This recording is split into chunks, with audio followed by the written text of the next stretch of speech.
Saliwara sing gedate liwan. Angger.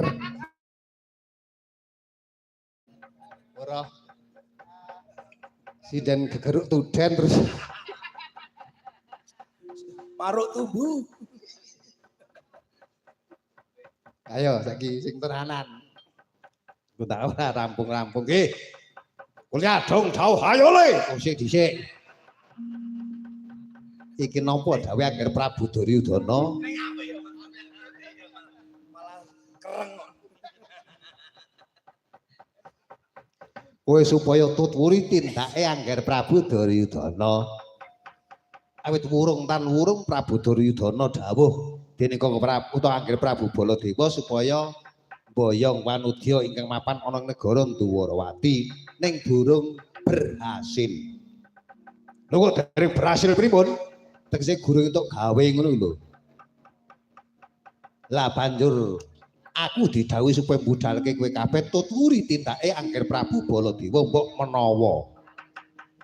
menawa ing samangkono kapengkok ing Pancabaya kesandunging rata gebentusing tawang ngono kae. Kowe kabeh kudu tumandang gawe. Awit Petruk kantong bolong senajan to ketuk mung ijen tanpa rowang tanpa kanca lan kuwi Petruk iki ngono kuwi. Kanca L.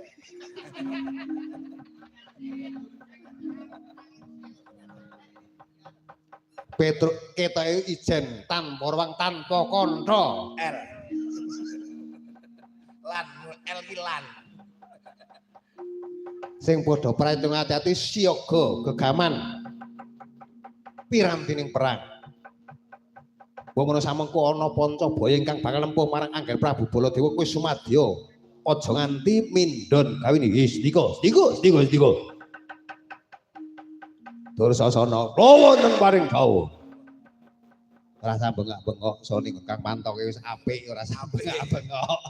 Dimesone apik dibanter-banterke. Mulane kok padake kaya kupinge wis budheg wae. Pripun, Mas?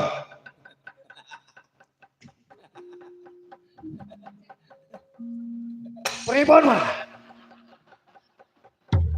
Apaan kupinge iki? Oh, Dursasana anger muni pura sinden gegeruk tudan kita kok ngono kuwi kok. Ya mulane iki lek golek timbang bayangke karo BSA. Apa? Mbak SA. Enggak SA. Sabun. Ngawur. Nggih, balan iki pancen. Pen kula jarak niki wayang men. Aki niku kok wau kula men dadi sang miluyo patih sing ngene wau ora pun matur.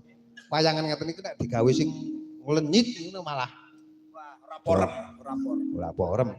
Ngantuk. Nah, kula ya, ayo saiki sumadya tata-tata. Kowe kabeh aja nganti mindhon gawe nih. Ayo mangkat wektu dina iki. Lho mangkate pundi? Nderekke Angger Prabu Baladewa to. Wis aku tak dhisik. Lho. Ora nganggo gamelan. Ah, serasa nganggo gamelan. Gamelan ki apa?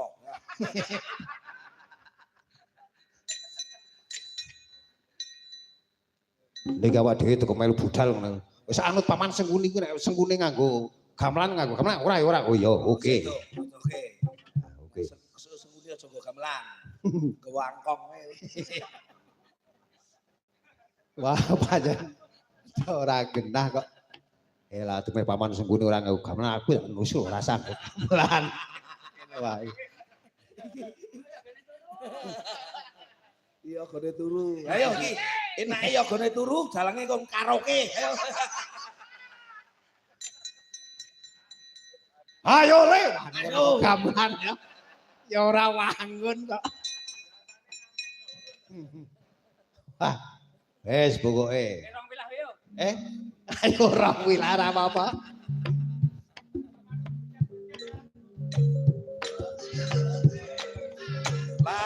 Malam duhe kekasih. Asik.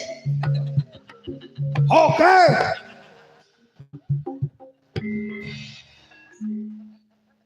Kidul kae apa manunggal